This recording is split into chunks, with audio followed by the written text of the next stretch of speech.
All right, we're exiting Max Fleischer's sectors. Glix, where are we going now? We are approaching the sector classified as 1950s Adventures of Superman featuring George Reeves as Superman.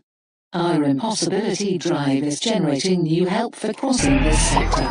Sounds great, Glix. Opening comms. Okay, what is happening here? Where are we? Glix, give us a situation report. Currently, we are on the planet Geekery. Be warned, our impossibility drive may cause distortions as we traverse this land. Impending impossibility engaging in 3, 2, 1. Hello, devoted geeks, and welcome to episode 56 of Comm Talk, the podcast extension of Geek Devotions, the YouTube show from devoted geeks who are devoted to letting people know that they are loved. I am Celeste, and with me is... Dallas! I am so glad you guys are listening today. Hey, do us a favor, as you listen to this podcast, please do us a favor, interact with us. You're listening on YouTube. Make sure you leave comments down below. Let us know your thoughts on what we're saying. Also, don't forget to leave a comments on Apple Podcasts. That's a thing now. You can leave comments on Apple Podcasts, leave a review.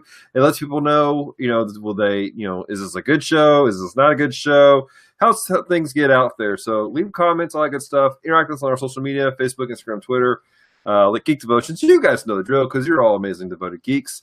But yeah, so that's what we got. That being said, we need to figure out what is going on here today. For those of you who have not listened to Let's Go podcast, our quick travel feature has malfunctioned, and we are slowly pacing through the Superman district. Superman! And last week, with our friends at Retro, we talked about the Max Fleischer's Superman cartoons, and that was pretty cool. Yeah. Last podcast. Wasn't last week. Yes, it felt like a week ago.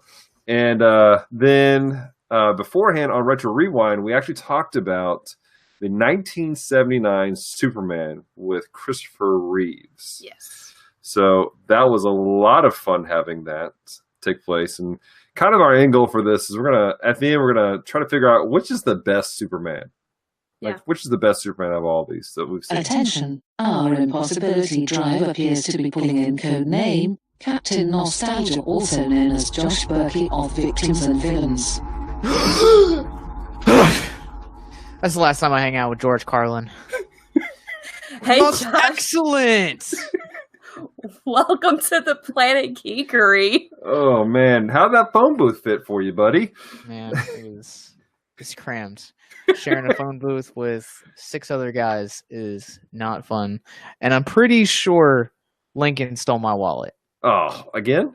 But Yeah. isn't it bigger on the inside? That sounds like a bogus adventure, bro. It was a bogus adventure, indeed. All right. Well, hey, Josh, welcome to Planet Geekery. Our Impossibility Drive has pulled you in to help us out with some adventures, but we have comms open to devoted geeks, man. Why don't you tell people a little bit about who you are? So I am the host of the podcast Victims and Villains. We are the marriage between pop culture and suicide prevention. We also do a YouTube channel. And on top of that, we also do written content on our website and have resources if you're struggling with suicide, depression, or addiction or self-harm. You guys can go to victimsandvillains.net.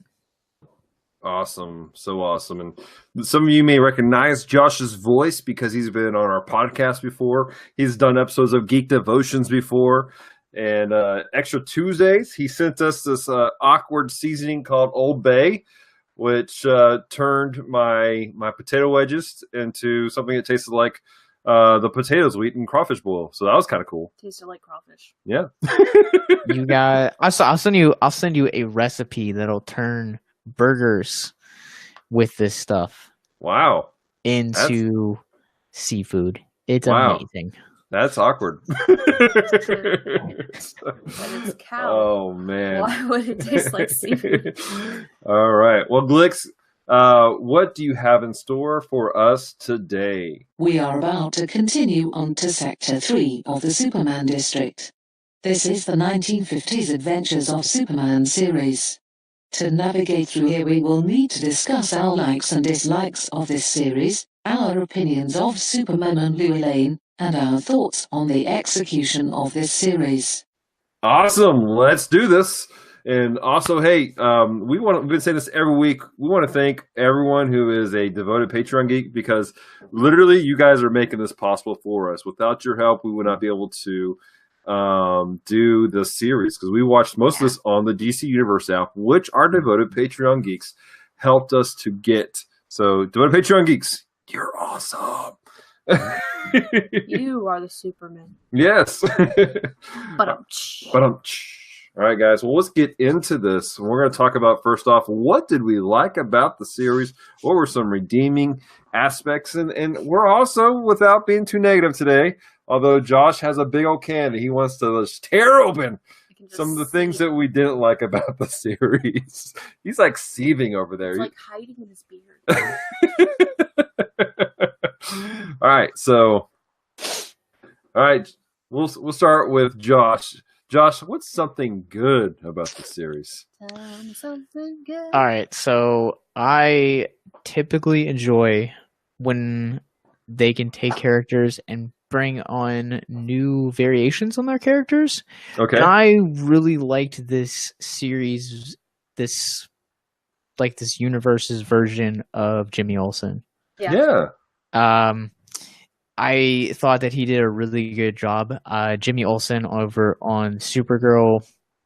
I love his version of it, and even the very short, weird, brief variation that we got in BVS. I thought he was a cool content, but I really thought that Jack Larson, who plays Jimmy Olsen within the series, I think that he did a really good job. There's a split, like the second episode is basically like a Jimmy Olsen centric episode. I really thought that was a really well done, strong episode called The Haunted Lighthouse, and there's another one called Rescue that he got a chance to shine in that I really enjoyed. So like the moments that I really find myself enjoying about the series were like the Jimmy Olsen moments. Mm-hmm.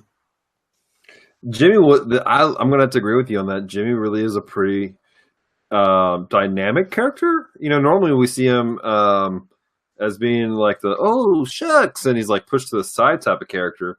But like he played some pretty major parts in some of the stuff. Even like the what was the episode? We just watched it. It was when he was drugged and like he was being mind controlled. The Secret of Superman. Yeah, The Secret of Superman. Yeah. He's like, Lois, you can't do this. And of course, but he's being respectful. She's like, no, stay here. But you can tell he's like, I don't like this. I feel the need to protect you. Like even when there was that moment where the guy was having them turn around so he could shoot them both, he was like, I'm going to stand behind her and shield her in this moment. And so I really liked the dynamic because you saw like the kiddish, you know, like, oh man. But at the same time, you saw these glimmers of like, I'm going to be a man for right now and try to take care of things. Yeah, I think that their version of the character, like you said, like they definitely broke out of that, oh, Charlie G, Superman, like that, like because even he was like that in Lois and Clark. Yeah, he was. Like that, they really just kind of brought him into his own, like making Jimmy Olsen, like you said, like a dynamic character. I think it's one of the stronger aspects of this series that proves that there is more to the Superman mythology than just Lois and Clark. Right. I did find interesting. This is the first time I've ever seen anybody play anything with his family members. Like you had the aunt, which I thought it was strange. He didn't know who his aunt was. Maybe that was a thing back in the 50s where you just didn't understand who your aunt was. I mean, if she lives on an island and doesn't ever leave the island, right? But then you also saw his mom in one episode, and I've never seen that played out. Have any of you seen that play out with his family? I don't think so. Yeah. No. Not to my knowledge. Mm-hmm. I thought that was interesting. Celeste, what are your thoughts? Like, what's something you liked about this series? I liked Lois. Yeah? I thought it was a really good portrayal of Lois, but I have some hardcore nostalgia for this. So this is why I think this is the Lois Lane that I've been comparing all the others to. So she wasn't I mean, she was pretty rude, but she wasn't like ridiculously rude. Right. But at the same time, she was very story driven, this is my career, I'm going to make it work. Yeah, absolutely. So can I ask you something about this variation of Lois? Like, after a couple episodes, did she kind of remind you of like her mannerisms? Did you ever see Lucille Ball? I have a hard time not seeing Lucille Ball in a lot of that era, just because she was such a prominent actress. I think she influenced everyone. So I think that was just kind of the stereotype of, okay, Lucy's doing it, let's do this. Because it was around the same time that Lucy was coming out. Yeah, like I had to Google it because I was like, is this Lucy Ball's like pre-series or like post-series from I Love Lucy? Because like in the facial, like she looks a lot like her. The way that she does her hair, like her like the way that her body language kind of moves, like she kind of does that. And I mean, in some ways, isn't I Love Lucy's Lucy basically a stay-at-home version of Lois? Lucy's less I think she's less how do I say it? Sound-mindedness? Yes. Probably. It's been a long time since I've watched I Love Lucy. Depends on which Lucy you're talking about, because she's had several shows. But that's another topic for another podcast. Right. So, okay, fair enough. So yeah, in answer to your question, I think everybody at that time frame was mimicking that. Like, that was the look, that was the mannerisms. I think that everybody was kind of mimicking Lucy. Well, at the same time, we have to remember that this is a 1950s series. Yeah. And there is a commonality in the way the shows are filmed and acted and portrayed throughout all 50s showings. And that's actually one of the things I like about the series, is it fits directly into the 1950s feel.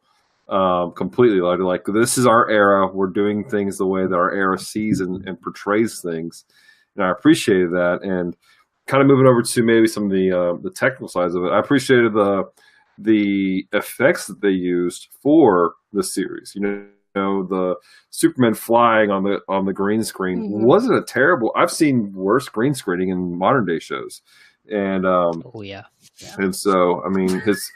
I mean, and his flying and a couple other things, it really wasn't bad. Set designs weren't horrible in the series. Again, keep in mind this is 1950s, but I mean they really worked their set design, their floors.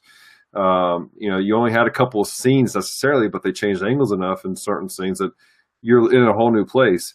And then every episode, even, I mean, like the episode that we were talking about earlier about the haunted house or something like that, where they're on that island. I mean, you have a cave and it's filling with water. I mean, that if you go to a production designer and go, hey, we're going to flood the soundstage, they're going to be like, have you lost your mind? We're flooding. I mean, I remember hearing stories about when they flooded a whole dome in for the Abyss. They rented out a dadgum football stadium and flooded it to film the Abyss back in the 90s. And I remember people freaking out about that. And that was in a day of time frame where we have technology to handle some of that stuff. Yeah. This is the 50s. They're like, oh, well, we're going to flood the soundstage. I'm sure somebody lost their cool when they said they were doing that. Probably the budget. Probably. Cleanup crew guys like, what are you doing? But I mean, every time, every episode, they had a very different set up for different things. I really appreciated that work that went into each episode. Now, to be fair, we only watched like the first 10 episodes. Yeah, so that doesn't need a disclaimer. We've all watched 10 episodes together. That being said, I think over the years, I've seen probably the majority of the series when it came out Nick at Night when I was a kid. So, like, I watched a lot of the colored ones. I fell asleep to this one. Like not because it was bored, but because I was a child and it was Nick at Night. Right. So Sure, Celeste. It has a lot of nostalgia for me. I actually had some problems not falling asleep during it again, not because I wasn't interested, but because this is, Superman's on, Bewitched is coming next, it's time to go to bed. Like, that's just how my mind works. Yeah, and that is legitimate. One thing I've had a battle for this one is the nostalgia train is hard for me on this one. This is my first Superman. Growing up, this is my very first introduction to Superman ever. So it was interesting for me. So Josh is like, he's holding on to his bottom lip. So what's the name of that dog? This is Crypto. No. The dog that's always going. Oh, Muttley. Yes. You look like Muttley. Oh, thanks. Like as you're like trying to hold it in, you look like Muttley. I mean, like this was the first time that I've gone through this, and the first episode put such a bad taste in my mouth, and then the second episode redeemed itself with Jimmy's Jimmy-centric story, The Haunted Lighthouse, and then it kind of got progressively better, and then they all kind of blended together. Yeah. But the thing about this series is that it doesn't feel like a Superman series. It feels very noir and detective driven, which I think kind of goes to what you were talking about earlier with it being very much a product of the 50s. Like that was kind of what they wanted to do, and I think like that was the era of like Dick Tracy and like the other very noir detective entertainment. So like I can see how Superman can fit into that. And so I both love it and hate it for certain reasons. Well, let's get into the stuff that maybe we didn't like about the series. Now again, we're trying to remove ourselves from discussions about this Superman and the Lois Lane. The series itself, what did we not necessarily like about the series? Celeste, what do you think? What was some stuff you didn't like? I just deflated Josh. He's like, I'm going to do it. No, I'm not. I'm trying to think of things I disliked. Right. Like, it kind of was slow. Yeah. Like, some of the storylines were slow. Awkward pacing of certain things. Yeah. All the way through. But again, I think that's the product of the 50s. Right. So, Josh, what were some things you didn't like, bud? Where do I start? Okay, so while you're thinking of where to start, one more thing. The line about changing the course of a river, how? How does he do that? Superman does not have that power. Unless there's some sort of a gaseous power that is not mentioned in the comics. He could do it like they used to do it and dig a new trench and change the course. That's how Shreveport started. Don't care. Doesn't make sense. Oh, well, that was a lot less fantastical than what I was going to say. So you probably were going to say what I've been saying all week. I was just going to say he could turn back time like he did with no, I wasn't Lois. saying that one. Spoiler. That awkwardness. Wasn't saying that one. Oh, that. Oh, man. All right. So, Josh, what's pull out your thesaurus, your encyclopedia dislikes. All right. So my question is, do these creators even know the Superman mythos? Now that's a interesting conversation to be had, because there were certain aspects that I need to track down early 1950s Superman, because there's a lot of things I'm trying to track down. If I'm transposing post-crisis Superman in history of Superman since then, or if they're just going, do what we want to do. Well, they kind of did that with the Max Fleischer ones. They made him fly. Yeah, they did make him fly, because he didn't fly before the Fleischer cartoons. Well, okay. Well, let's talk about, because Superman, at least in mine, and maybe I'm looking at this simply from post-crisis, but Krypton were normal dudes. Right. Like, they were not these mighty men. Thank you. the only reason that Superman was a mighty man was because of Earth's yellow sun. Yes. It did something to stimulate his cells that Right. gave him all the powers that he did. Yes. That was something that we both had issues with the previous renditions. I forgot to mention our intro. We not only did the Max Fleischer, we also did the serials that came out in the late 40s, and in those, they, like this series, claimed that he came from a world of supermen who were just these fantastical people. And we actually saw a lot of. It was interesting, Josh. If you get a chance to go back and watch the first episode of the serials, because there's a lot of similarities between the way they played off his intro and in that, and also in this one. Yeah. So, like, now I can't remember. Did this one have the Kents find him, or was he adopted? This one, he was not found by the Kents. No, he was. No, he was. He was found by the Kents. You're right. You're right. They just were not Martha and Jonathan. It was Sarah and Even. Yes. What kind of a name is it? Even. Even. I think they were Amish. Okay. Well, I'm not gonna open that can of worms, but seriously, like, it has been Jonathan and Martha since the beginning of the mythos. I know that, right? Because it has. When they when the creators, who's Schuster, and the other kid, I can't remember his name. The other kid. I know they were two Jewish. Siegel and Schuster. Yes. Yeah, Jerry Shiger and Joe Schuster. When they handed DC the concept for them, basically Superman was supposed to be this Christ-like figure. It was supposed to be like this allegory for Christ. And they went so much into Christian beliefs that Martha and Joseph were actually named Joseph and Mary. So that's how I know that that's a fact. I didn't know that. Ironic, because they were both, I'm almost positive, both Orthodox Jews. Mm-hmm. Yes.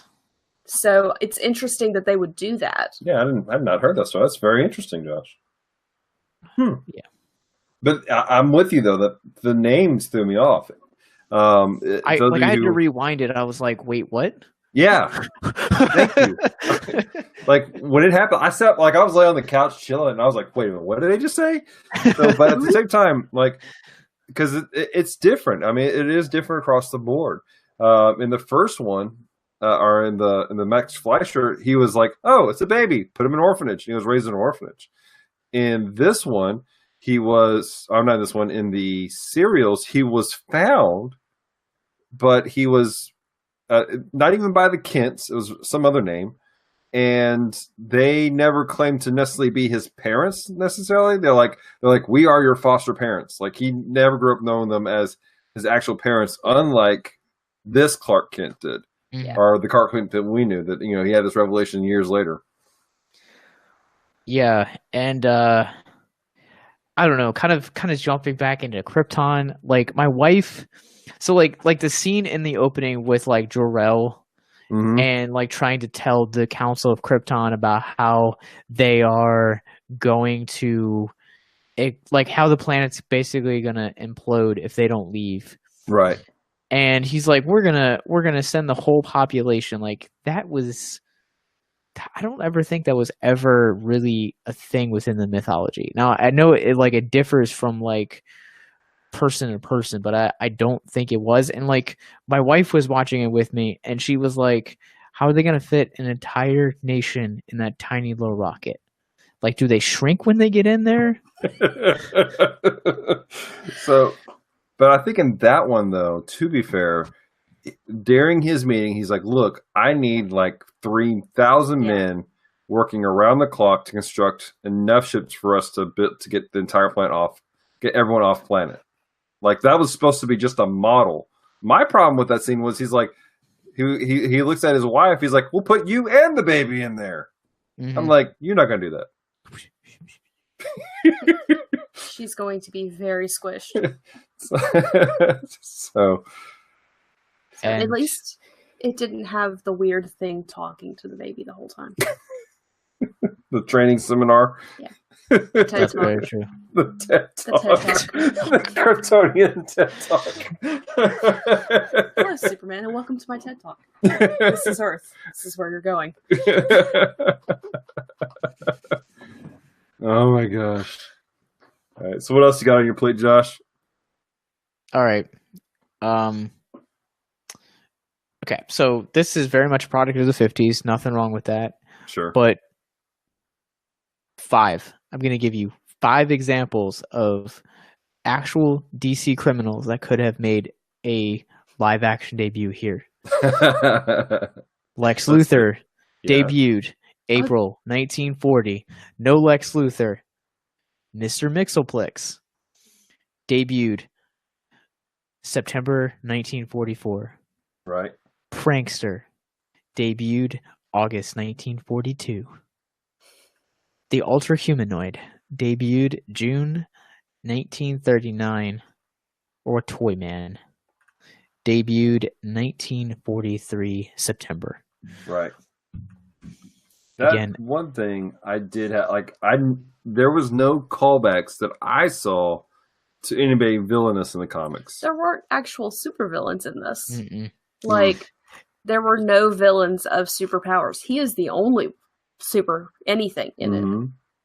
Yeah, I don't know. And I don't know if it's like a product of me living in this like day and age of like the Arrowverse where you have like all these like little villains and then you have like the one big bad that I've grown accustomed to. Right.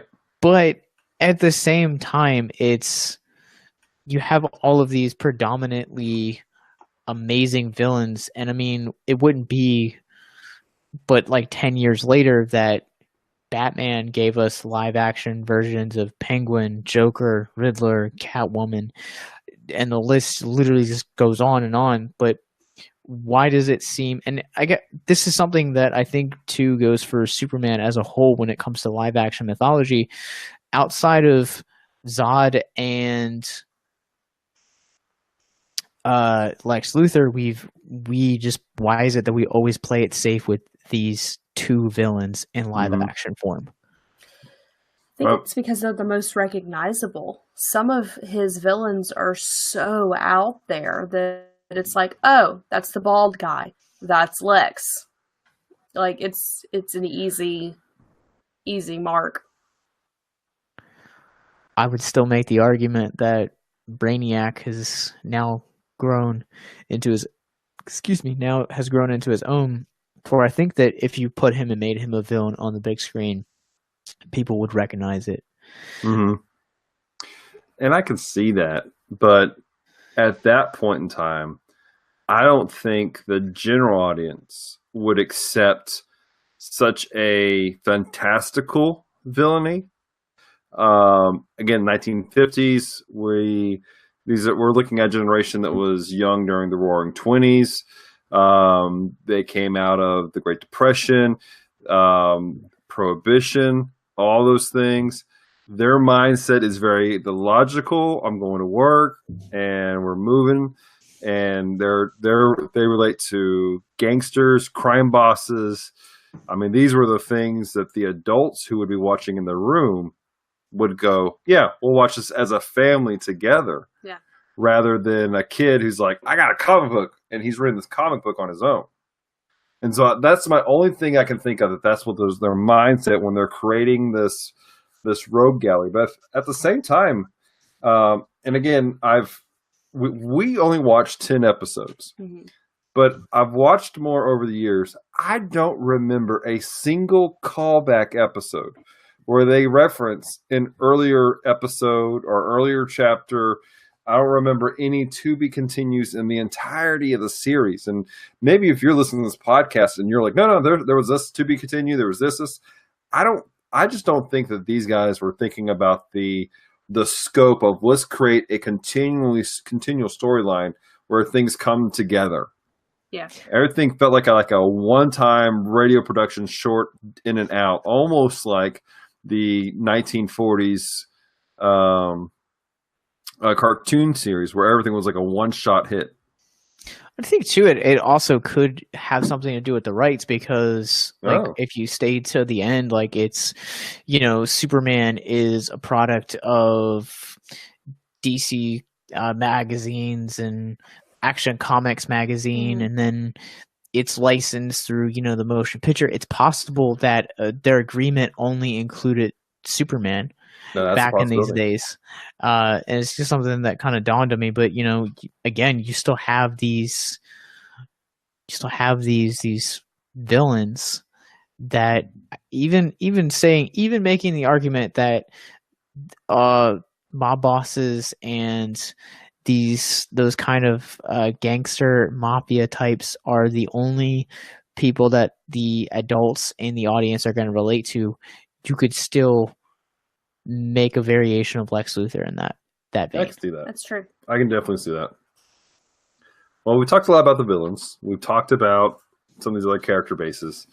Let's talk about our main focus as far as Superman and Lois Lane, our thoughts and feelings on them. Now, I want to kind of jump the gun on a little bit on this conversation. This Superman was the least mild-mannered Clark Kent out of all the Supermen I've seen to date. Like they're like, mild-mannered reporter. I'm like, this dude's not mild. He's not meek. This dude's like yelling at people. He's like, sit down, be quiet. Like, he is like, Clark Kent is boss mode. That one lady needed to be yelled at. I give you that. Panicked. But he continually is like taking charge, and he's like, we got to go. He's yelling at the inspector. I mean, he's like, take charge. Let's do this thing. Like, the only thing separating this Clark Kent and Superman is a red cape and a pair of glasses. And yet, still, nobody caught on. I mean, am I wrong? It's a great disguise. Am I wrong in this, though? No, I think that, it just kind of goes back to that simpler time kind of mentality. Mm-hmm. To where, yeah, I mean, he might have been the opposite of mild-mannered, but full disclosure, I did not watch the intro to any of these. So I didn't know it said that in there, and if I did, I wasn't paying attention.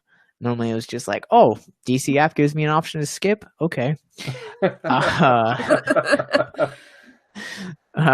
yeah, I don't know, it's I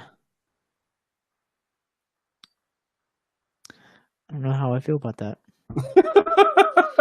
Cannot be as bad as the one crook that straight out punched Lois in the nose. Yeah, like what's up with that? Punched her in the face. I feel bad, but it made me laugh for like 5 minutes. I was like, oh my god. That's funny. So savage. I liked Lois. That wasn't why I was laughing. Right. So let's focus on Supes. Like, what are our thoughts on Superman? Like, this version of Superman.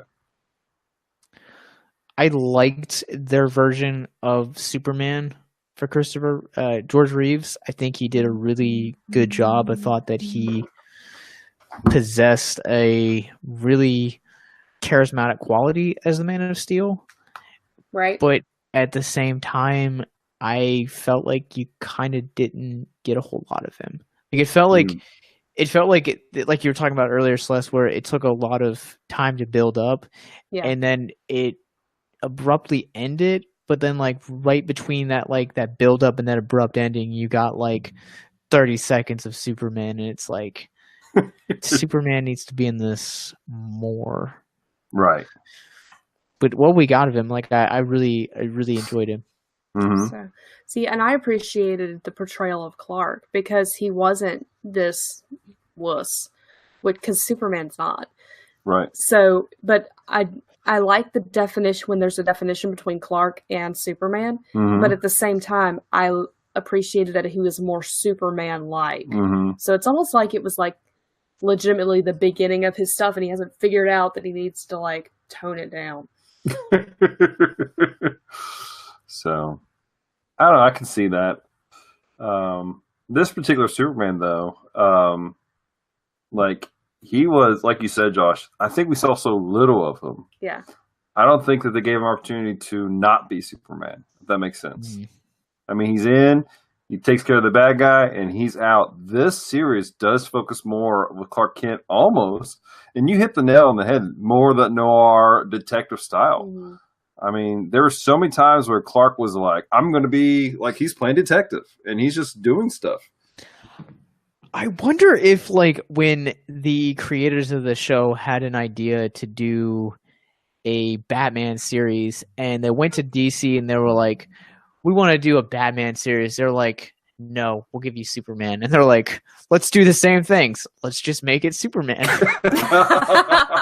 If that's the case, I wish they had gotten the rights because, and this is something we're going to be discussing, spoiler alert for those of you listening to this particular podcast, when we're done with the Superman district, wink, wink,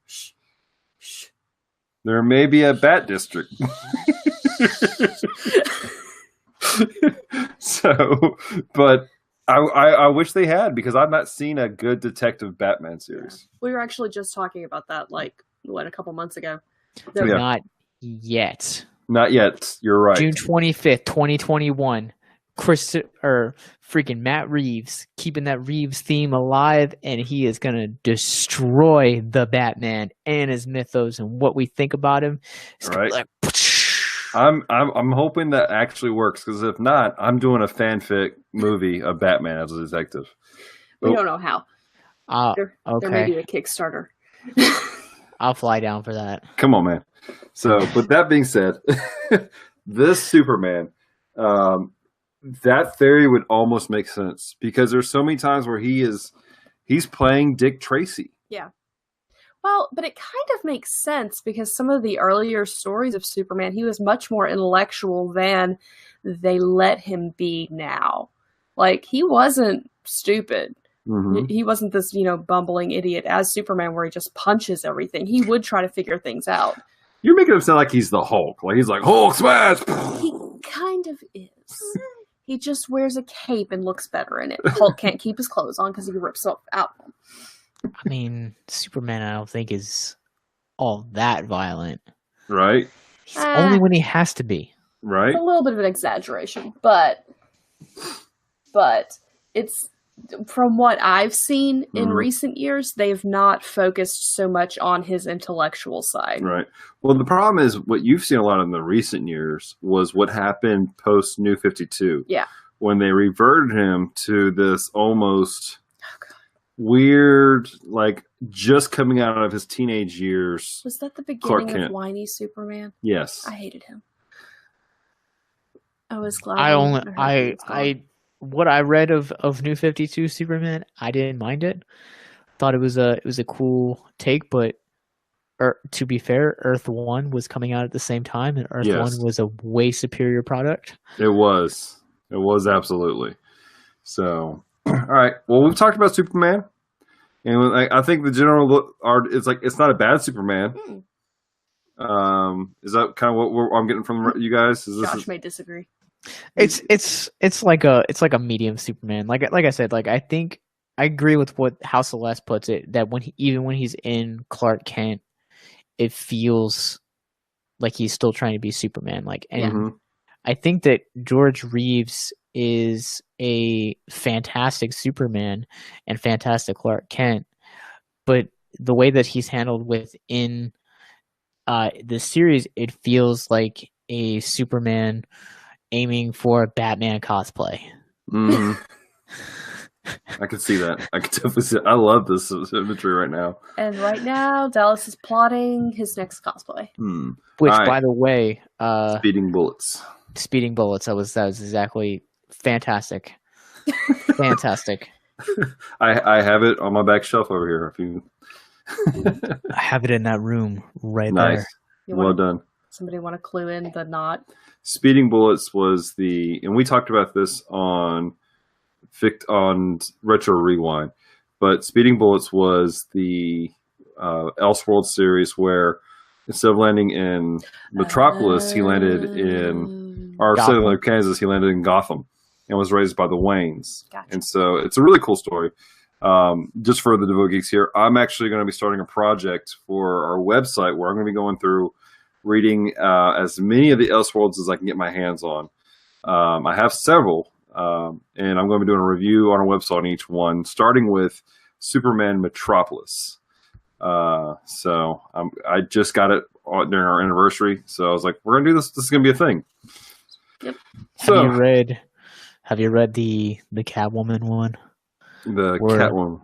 The roles are reversed where Batman is the thief. No. And Catwoman is the hero. It's a two-parter. Oh, really? Love it. How to track that one down? It's probably one of my favorites. Really? I have to track that one down. I have several of them. So, but all right. So this soup's okay. Kind of weird. It's even when he's Clark Kent, he's still Superman. Yeah. I'm Still have larger lineage. What about Lois? What were our thoughts on this particular version of Lois Lane? I'm gonna let you guys go first. Okay. I liked her. You liked her? Yeah. Like, I think I would be friends with her. This is your qualification for Lois Lane. I'd be friends with you. I'd be friends with her. That's my qualification for most characters. Right. Will I be friends with them? Will I hang out with them? But is this a good rendition of Lois Lane? I think so. Like, outside of the fact you'd hang out with her, what makes her a good Lois Lane? General attitude, the way she approaches things, her outlook on things, the fact that, she walks into mines even when people tell her no, she sneaks in, everything's to get the story, because she is very much reporter driven. Sure, but the mine issue is less about her doing a job. And I think that's what I did appreciate about her was she wasn't there to get a job done. Yeah. She was like, this guy needs help and you're not doing it. I'm going in myself. Yes, but it's the same thing that drove her to go after certain stories. Mm-hmm. So, I mean, yes, she was going after the miner because he needed help. Mm-hmm. But at the same time, I don't know how to say it, guts, right? Chutzpah, yeah, is what drove her to do it. So that's the chutzpah. She has chutzpah. She's Mary Tyler Moore. So that's kind of what I look for. She didn't, when she screamed, she still whacked people with purses and suitcases and whatever was in her hands. Right. But she had normal reactions, but didn't let it stop her. Right. I can see that. And I agree with you. She's definitely a power player. I mean, she gets in there, she gets the job done. There wasn't as much rivalry between her and Clark in this one. I think I just gotten tired of it. Yeah.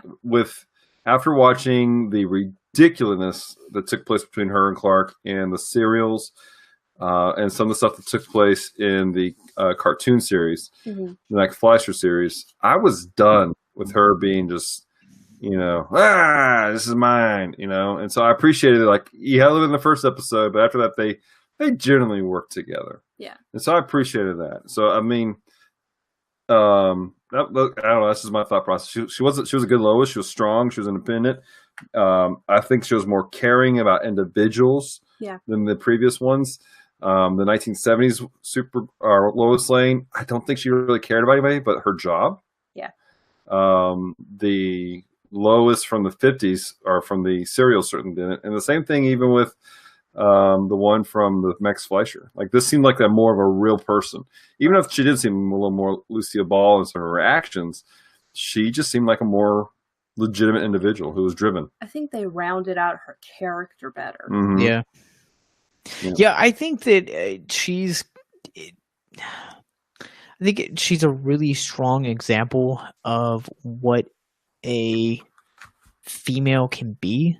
Mm-hmm. And I think for the time which this took place in the 50s, I think that is kind of almost, that's an art that was still starting to emerge. Yeah. So I really appreciated her take on this one. And I think that, as like you're saying, Dallas, like I liked the fact that her and Clark, they had really good chemistry as colleagues. Yeah. But I think I got to like the 6th episode in, and then they started like having conversations, and I was like, this is strictly professional. Like, I will never ever see this going anywhere past professional. Like, I kind of feel like they didn't really have all that great of chemistry within the romantic sense. Gotcha. See, and I didn't necessarily pick that up either, but I wonder if that was due to what Dallas said earlier about they weren't necessarily planning for an overarching thing. For an overarching storyline, you have to like pay attention to how your characters are interacting. So if they're not focusing on, hey, this is going to carry into this and this is going to carry into that, then they're going to not necessarily think about the fact of, oh, hey, eventually these two are going to end up together. I think it's a mixture of what you guys are talking about and also them not knowing the Superman mythology. That could be it as well. Like they get like into like the 12th episode and they're like, oh, wait, what? This is a thing? These two are a thing? They're an item? I mean, they hinted awkward. at that. They hinted at times with certain episodes, especially like, I don't know, there's just a couple episodes where they hinted at like as far as Clark's going, yeah, she has a thing for me. She doesn't, but she does. You know, I would be curious to see if there was more that happened later down the road between the two of them. Okay, so what we're going to do to round up this before we go to commercial break, we're going to hash out real quick between the three of us.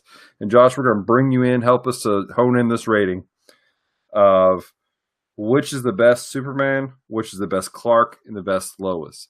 Out of who we've discussed so far. We've discussed the 1979 Superman. We've discussed the serial Superman. We've talked the 1951 Max Fleischer Superman, and also this Superman from 1951. So let's bash this out, guys.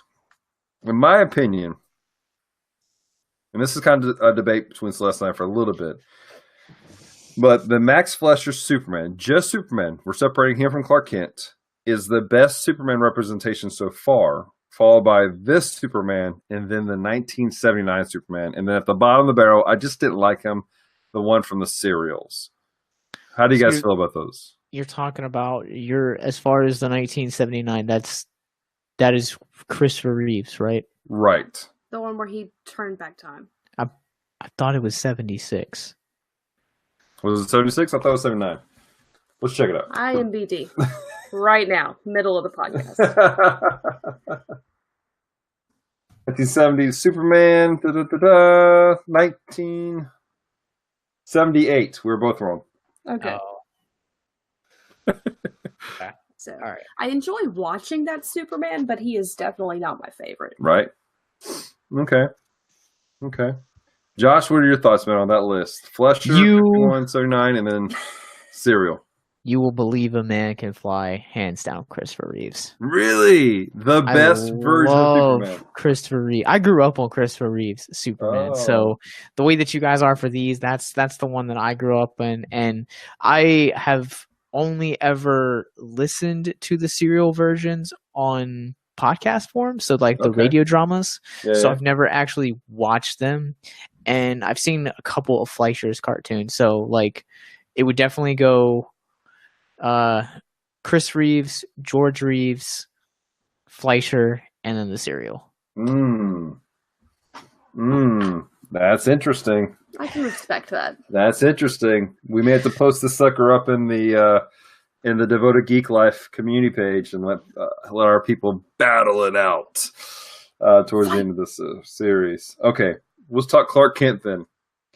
All right, in my opinion, we have the 1979 Clark Kent, or 1978, sorry, Clark Kent as the best Clark Kent so far, followed by the serial, followed by this Superman, followed by Max Fleischer. And my problem with it is that you don't see him in the series. What are your thoughts? I'm gonna make it a tie because I liked the serials version of Clark Kent. but I also really liked the George Reeves version. I think they just kind of overshot the dorky mild nature version for the Christopher Reeves, and his portrayal of Clark Kent definitely got worse as the films went on. Yes, but we're talking about just this one. Just the 1978 Superman. We decided not to subject ourselves to the others. And here's the deal. And you're right. It got worse, but also production got worse. Everything got worse. And your concept of him overshooting it, and if you haven't listened to the Retro Rewind, I struggled with that at first too until I did the math. And they added in the fact that he was gone for basically 10 years from Earth history. He threw a crystal into the He missed the entire 1970s where people were just jaded and bitter and more grounded, became quote unquote more grounded. He still had that hopeful, we're going to do it, American spirit about him. I don't know. I still might stay right where I was. I get what you're saying, but right. I don't know. He was definitely a stronger. I feel like he was definitely a stronger Superman than he was Clark Kent. Okay. I always kind of struggle with him as Clark Kent for whatever reason. Mm-hmm. Growing up, so as much as I've seen those, the whole hi Lois, it just kind of got so heavy, it heavily ingrained in me, and Margaret Kidder crushes it as Lois Lane, and Lex Luthor from Gene Hackman is an excellent Luthor. There's Absolutely. so much about that film that it just kind of overshadows, kind of outshines his version of Clark Kent. So it's kind of forgettable in my opinion. There's so much good about that film that it's just kind of overshadows him. So was it so good that you forgot that he was Superman? No. His Superman performance stuck with me. Sure, no, but I'm saying, is he so forgettable that you forget? If you were a person in that world, you'd forget. Oh, there's Clark, and he's just so different from Superman. Nah. No? Okay. All right, now, when we were tiling this up beforehand, off air, we had a little controversy in the household. We did. Celeste, what's your thoughts on the Clarks? I was curious if you were going to bring this up because I noticed you changed the list. I did not change the list. I think I prefer this Clark. You prefer this Clark? I think he's great. You prefer the 1951. I'm not really Clark Kent. I'm Superman who's trying to be Batman Clark Kent. I think so. Okay. I like how you're trying to talk me out of it. So I'm committing to nothing because here's the thing.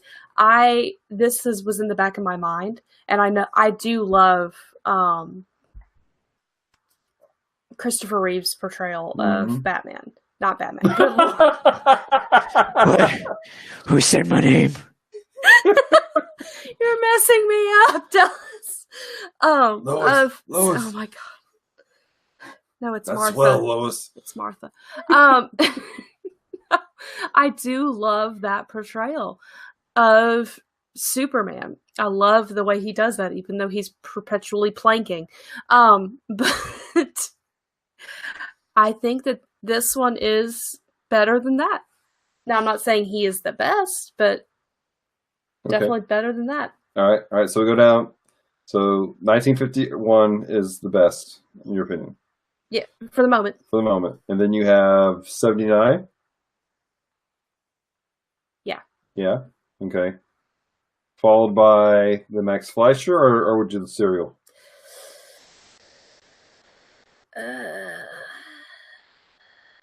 See, I'm having problems with both of those because in neither of them, Superman played a large... I mean, he was there. He was punching things. but he wasn't as fleshed out as a character. Okay. So I'm kind of tied for tie those them two. up. All right, cool. All right, so let's round this out before we go into our break. Real quick, Lois Lane, how do we view her? We'll start, Josh. How do you rank the Loises? 1951, Max Fleischer, Serial, and 1979. All right, so I'm gonna rank Lois Lane All right, so I'm gonna go probably Kidder, top of the line, because Kidder is. I mean, I've never seen her put in a bad performance. Even when she's in a terrible movie, she's still way to shine. She's a good actress, and I really like her as an actress, as also as Lois Lane. So I'm gonna go her, and then I'm gonna go with Noelle Neal for 51. Okay. And then the Serials, and then Max Fleischer. All right. Fleischer. Celeste, your thoughts? I'm going to try and be kind. It's cool. So the numbers are throwing me off. Which is which? All right, so this is 1958 or 1951, which is the one we just watched. Okay. This is 1978. This is the one we did with retro, and this is the Serials and the Max Fleischer. Okay, so Fleischer. I'm going to rate it the classic nostalgic or tragic. No, wrong podcast. 51. 51. Max Fleischer. Really? Serial 78. Okay, cool. I did some soul searching. She screams too much for me. I did 51, but I'm going to do 78 as number 2, because while she does scream too much, it's annoying. So much. Everything else is so much of a better character, and it's less annoying than the other two. Like, the Serial was annoying. And the Max Fleischer one, all she did was get on my nerves the entire time. That's because you just watched the Serial. I just wanted that one issue of Superman where he actually just went off on her to take place. No, not okay. Not okay. I just wanted that to happen. All right, so here's what we're gonna do. We're gonna be posting up when this podcast goes live up on iTunes and Google Play, and also on YouTube. We're going to be posting a couple polls in our group, Devoted Geek Life. If you're not a member of that, go to Facebook, search for Devoted Geek Life, and you can become a part of our community and vote. We want to know what the Devoted Geek Life's view is on these 3 individuals. You guys just heard ours. We've got a little disagreement amongst us. A little disagreement. That's okay. It's okay. Everyone has their own flavor, and these are going to change. Yeah. To be honest, these are going to change as we go through these sectors. Not for Josh. Not for Josh. Well, maybe. We'll find out. But, hey, guys, we're going to take a quick commercial break. When we come back, we're going to be talking about, is this a good series to recommend to people? Is this a good series to start somebody off on? Or does this need to go to the back seat a little bit? So, see you guys after the break.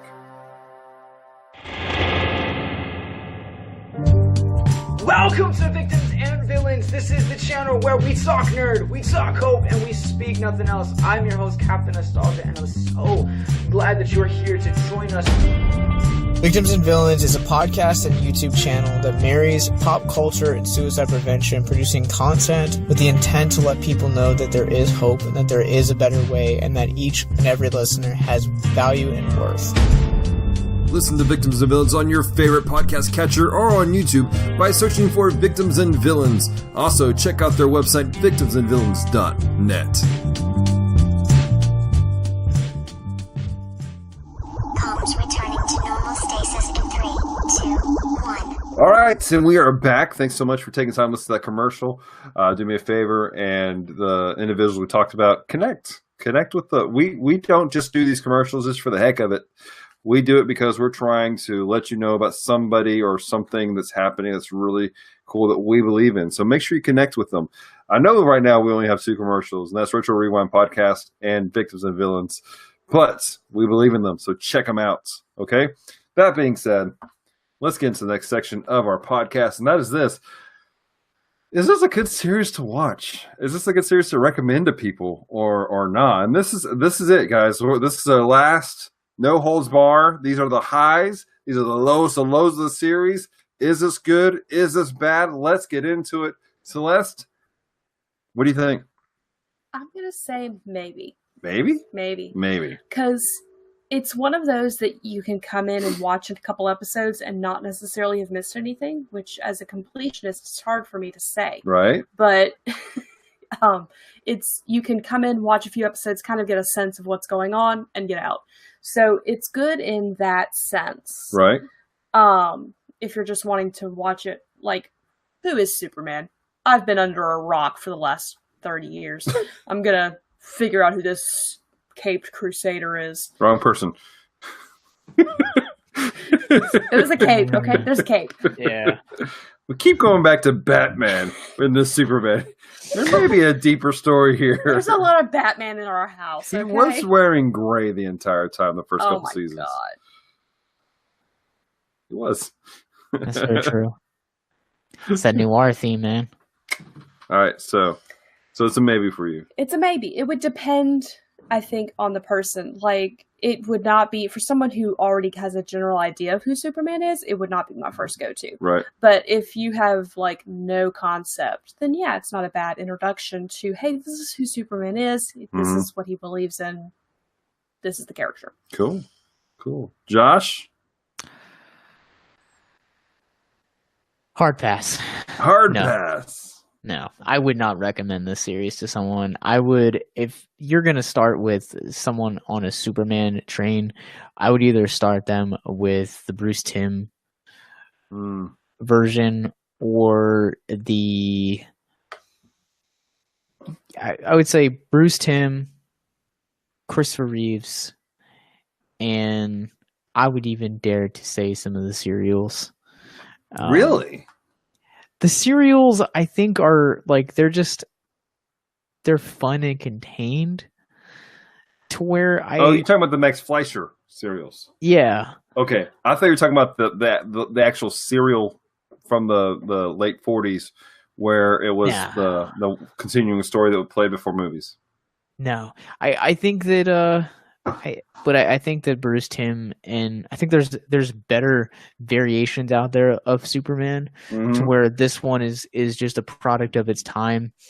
I think that it's a beautiful piece of history to look at, but it's not necessarily something that I feel like as a Superman fan, it's something that is essential to understand about the character and its mythology. I think that there are definitely better versions that are more successful at bridging that gap of knowledge and storytelling.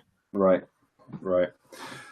I'm gonna agree with you on this is not a good one to start somebody off on necessarily, even though he was my very first Superman growing up as a kid. Soul. Like it was all I knew was this Superman, but there were so many things that were And the one that got you in trouble and stuff. Yeah. What I was going to say is this is my first one, but then the Max Fleischer cartoon series, I had more, Max Fleischer's cartoons had more of an impact on my life than this serial. This laid the groundwork for a lot of things. It's the first time I saw certain things, like him randomly having the guy shove the knife into his chest and it roll up on him. Like, that was weird. And you're not going to get a good feel for who Superman is in the series. No. Like, the detective aspect of this Clark Kent, the lack of him being aware of his surroundings throughout the entire series that we saw, where he was just like, oh, this is a thing that's happening. Like, when he spent a week and he didn't realize that Lois Lane was trapped in a well. I mean, it was like, dude, get Lassie. I mean, when a dog can tell you more information than your superhero, there's a problem. And then, I mean, just every aspect of it. This does not tell, like, you get some of the basics. He's a dude that flies, and he got superpowers, and you get the introduction of Jimmy, and I think Jimmy was the best character in the entire series, to be honest. I will give you that. And so, oh yeah, I'm gonna say I'm gonna pass on this one also. it's a thing. I think that I will recommend it to somebody who's already into the Superman mythos. I was like, hey, this was a thing they did back in the day. It was interesting the way they played it out. If you're a film nut, or maybe you're just really into the noir style, check it out. It's interesting. There's certain stories that are better that I would point to, but as a whole, no. I would say check out Max Fleischer's the first 8 episodes of Max Fleischer's. Yeah. Bruce Timm is a fantastic selection for you to throw out. That's actually next. So, really? Isn't that who just does the next sector? Is that the new Adventures of Superman? I think he did that. Okay, let me fact check. But I would even recommend Lois and Clark before this. Yeah, I love Dean Cain as Clark Kent. So, but that's kind of my opinion about it. I wish I could have more to add to this conversation like we did with our last podcast where we kind of went deeper into it. But I just don't see enough for us to Bill Warren doing it. That's not the one. That's not at all. I was very wrong. If you took this series all right, so I would recommend this series to someone on the basis of someone wanting to know what an Elseworlds was if they put out a 6-episode or 6-season series about what it would be like if Clark Kent was really Bruce Wayne. I can see that. I mean, there's a lot of great aspects about this series. There's a lot of this encapsulates a lot of the morals of Superman. Even to the point where it's like the secret of Superman, and the dude's like, "Would you like beer, wine?" And this is coming off the time frame when they're still very, "Hey, you shouldn't be drinking" and stuff like that. And Superman's like, "No, I'll take water or ginger ale." Like you even saw some of that in that mindset, the morals of the day. But you see his moralistic standings. You see the way that he understands his role as an individual in society, to take care of people, to serve people, to help the common good. I mean, they push the whole truth, justice, and the American way in this series quite hard all the way through. But it's just not enough of something for me to go, yeah, you should start watching this. Yeah, I could see that. I understand that. So, all right, cool beans. Well, any final thoughts on this series before we move on? Transitioning into announcements and other things that you guys need to mention.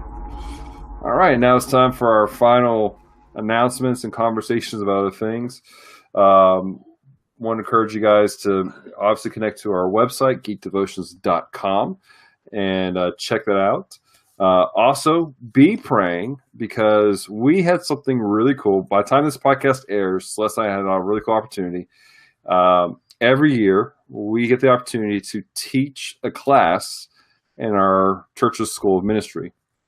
And part of that class is them stepping outside of themselves, for a lot of them, especially this class, it seems like.